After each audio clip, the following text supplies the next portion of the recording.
आइए श्रवण करते हैं पूर्णिमा और अमावस्या की कथा, जिसे सुनने मात्र से सभी देवी देवताओं की कृपा प्राप्त होती है। एक राज्य में एक राजा और एक रानी रहते थे, जिनकी 4 संतानें थीं, 2 लड़के और 2 लड़कियां। एक लड़की का नाम पूर्णिमा और दूसरी का नाम अमावस्या था। पूर्णिमा घर के कामों में निपुण थी और घर का पूरा काम करती थी। वह भगवान की पूजा अर्चना भी करती थी और गौ माता की सेवा भी करती थी।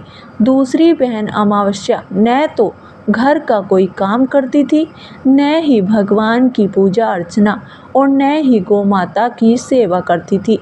पूर्णिमा सर्वगुण संपन्न थी, फिर भी राजा और रानी अपने दोनों बेटों तथा पुत्री अमावस्या को ही प्यार करते थे और पूर्णिमा से भेदभाव करते थे।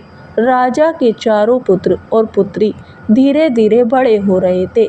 तब वे बड़े हो गए तो राजा ने अपने दोनों पुत्रों का विवाह योग्य कन्याओं के साथ करा दिया।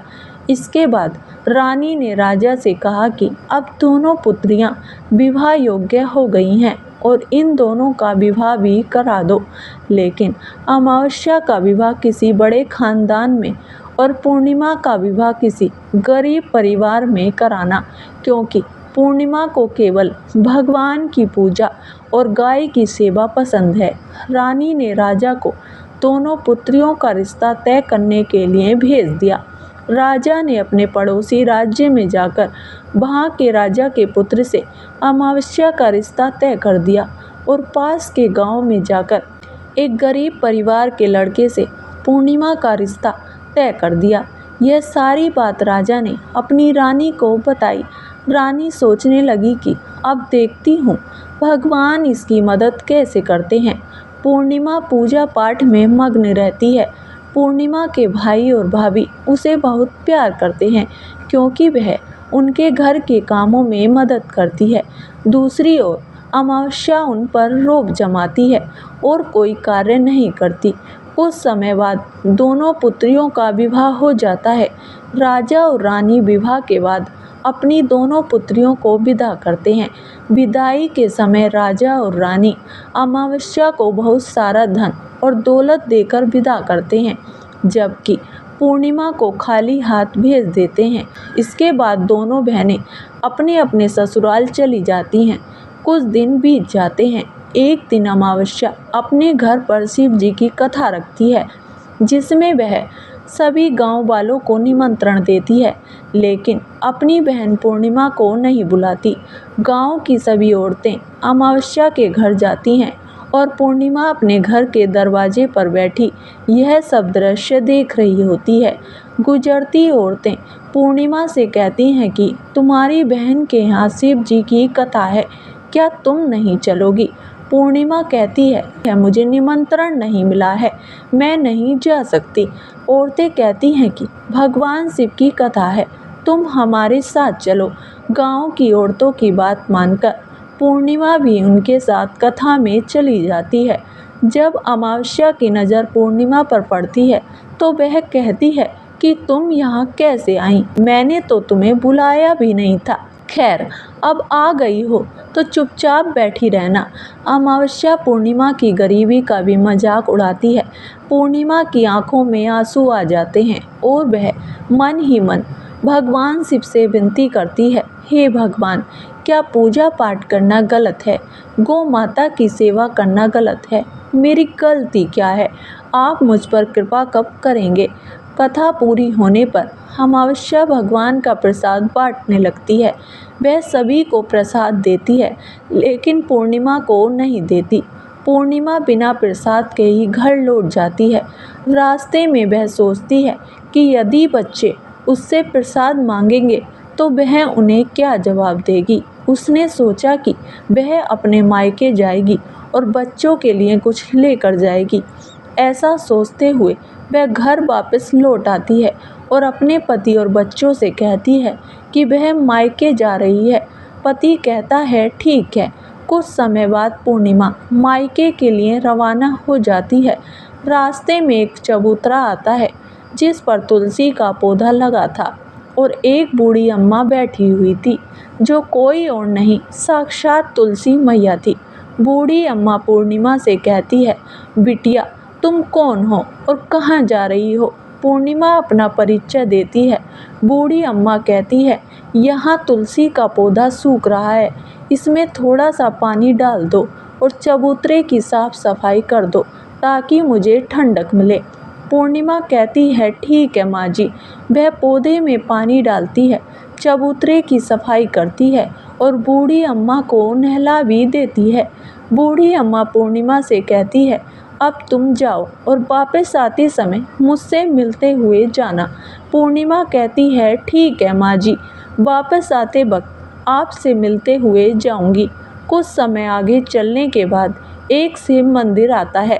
वहाँ पर उसे एक बूढ़े बाबा मिले, जो मंदिर के बाहर बैठे हुए थे। वह कोई और नहीं साक्षात भोलेनाथ थे।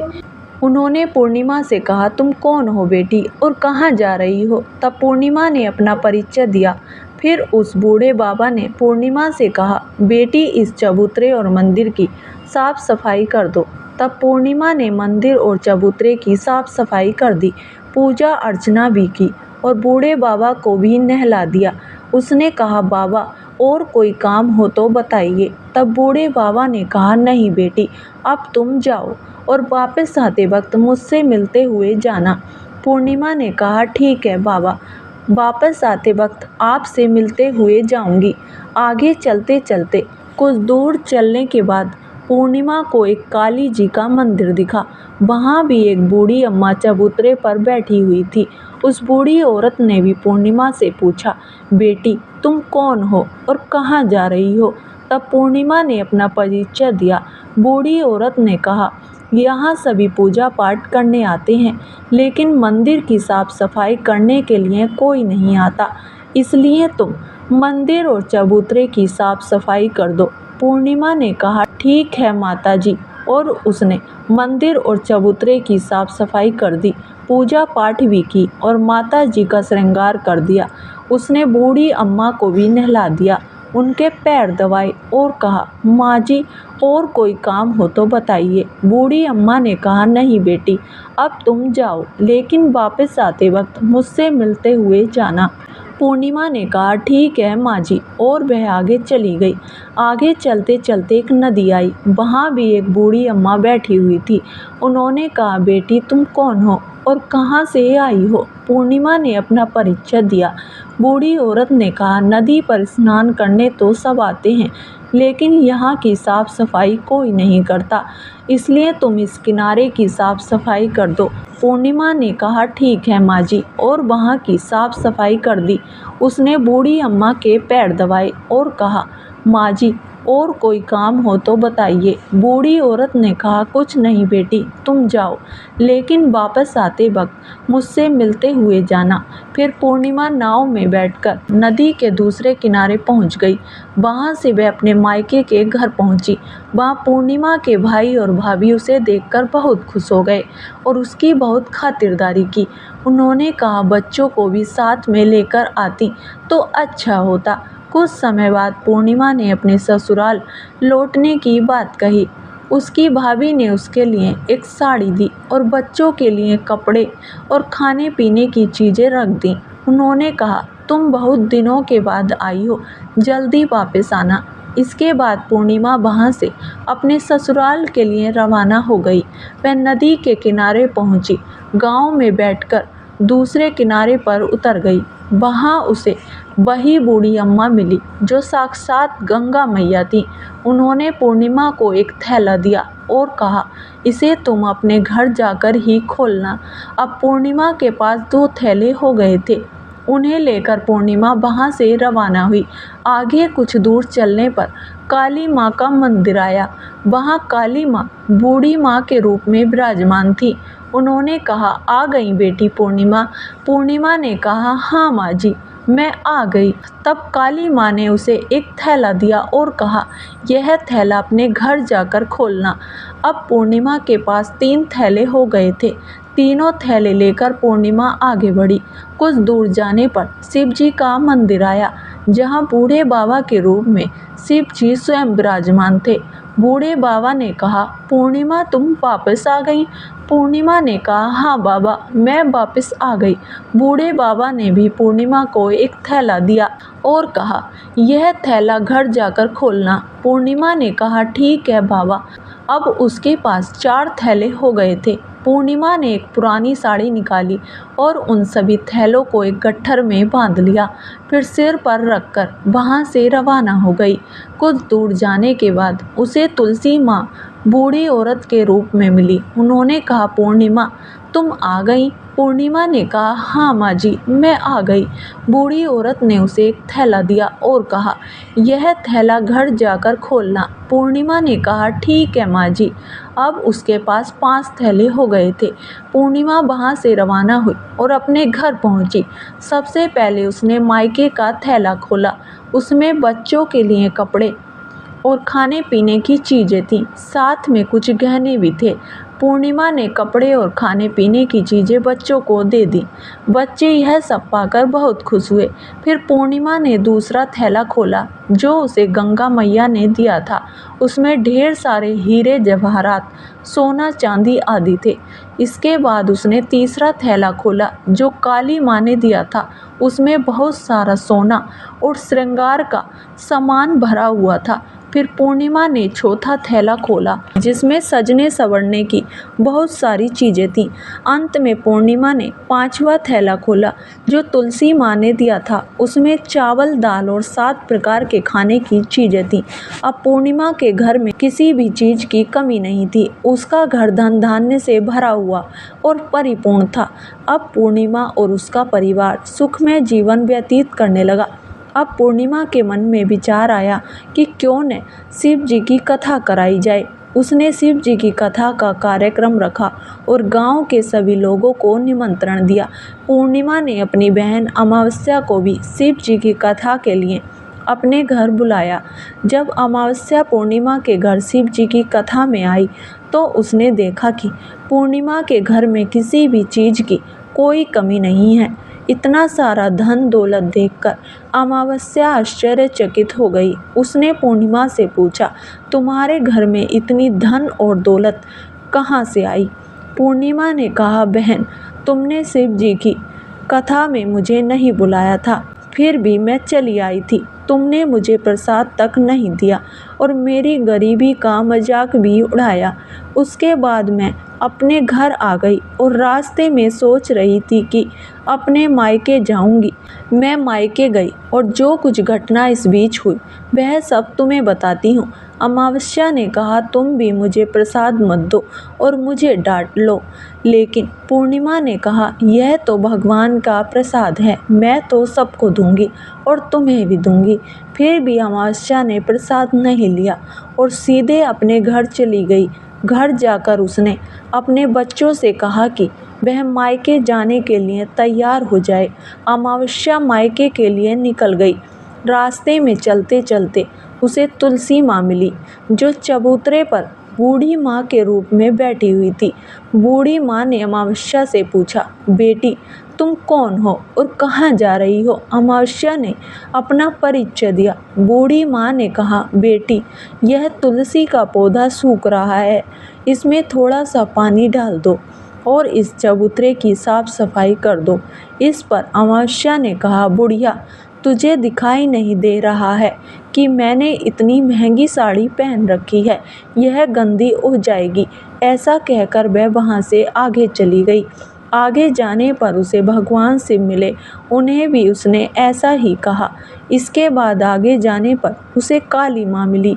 उनसे अर्थात काली माँ से भी अमावस्या ने यही सारी बातें कहीं। फिर आगे जाने पर उसे गंगा माँ मिली। उनसे भी अमावस्या ने यही सब कहा और आगे चली गई। जब वह नाव में बैठने लगी तो उस नाव में फूलों की जगह कांटे भरे थे जो उसके पैरों में चुभ रहे थे। किनारे पर उतरकर वह अपने मायके चली गई। जब वहाँ उसकी भाभियों और भाइयों ने उसे देखा तो मन ही मन कहने लगे, काम की ना काज की, दुश्मन अनाज की, अब आ ही गई हो तो ठीक है।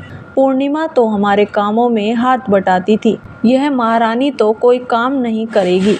अब उन्होंने खाना बनाया और खा पी कर सभी सो गए। अमावस्या जब सुबह उठी तो अपनी भाभियों से कहा, मैं अपने ससुराल जा रही हूँ। उन्होंने कहा, ठीक है जाओ। अमावस्या ने कहा, पूर्णिमा को तो तुमने एक थैला दिया था, मुझे कुछ नहीं दोगी क्या?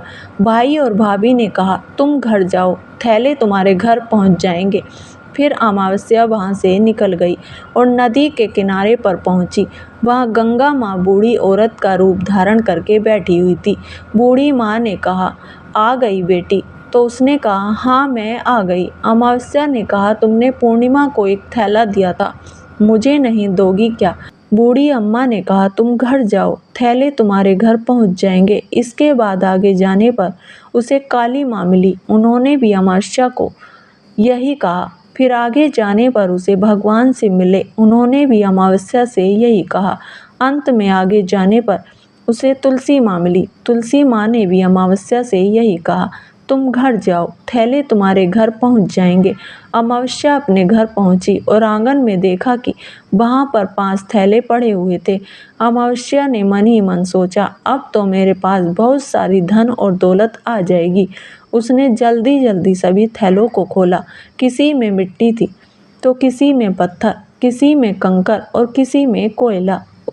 उसे मायके से भी कुछ नहीं मिला था, इन थैलों में भी कुछ नहीं था। अमावस्या दौड़ती हुई पूर्णिमा के घर गई और कहने लगी, तुम्हें तो इतना सब कुछ मिला, मुझे तो कुछ नहीं मिला, आखिर क्यों? पूर्णिमा ने कहा, जब मैं अपने मायके जाती हूँ तो अपनी भाभियों के साथ उनके कामों में हाथ बटाती हूँ, उनके साथ मिलकर काम करती हूँ, लेकिन तुम ऐसा कुछ नहीं करती और उनकी इज्जत भी नहीं करती, इसलिए वह तुम्हें भला क्या देंगे। इसके बाद तुमने गंगा माँ, काली माँ और भगवान शिव को ठुकरा दिया। तुमने उनका अपमान किया, इसलिए उन्होंने भी तुम्हें कुछ नहीं दिया। अमावस्या ने कहा, बहन तुम मुझे माफ़ कर दो, मैंने तुम पर हमेशा अत्याचार किया है, मुझे कुछ नहीं मिला तो कोई बात नहीं, मैं भी भगवान की भक्ति करूँगी और सब कुछ प्राप्त कर लूँगी। मुझे इन सब चीज़ों का रहस्य बताओ। पूर्णिमा ने कहा, तुम 3 सूत्र का ज्ञान ले लो और उसकी कथा करना। पहले सूत्र में दया मांगना, दूसरे सूत्र में कथा मांगना और तीसरे सूत्र में 108 बार ओम नमः शिवाय का जाप करना।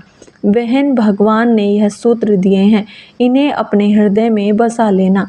मैंने भी यह 3 सूत्र अपने जीवन में अपनाए थे और सच्चे मन से भगवान की भक्ति पूजा पाठ की थी। फिर भगवान ने मुझे यह सब कुछ दिया। तुम्हारे पास जो कुछ था वह भी सब खत्म हो गया। इसके बाद अमावस्या अपने घर गई और भगवान की पूजा पाठ करने लगी।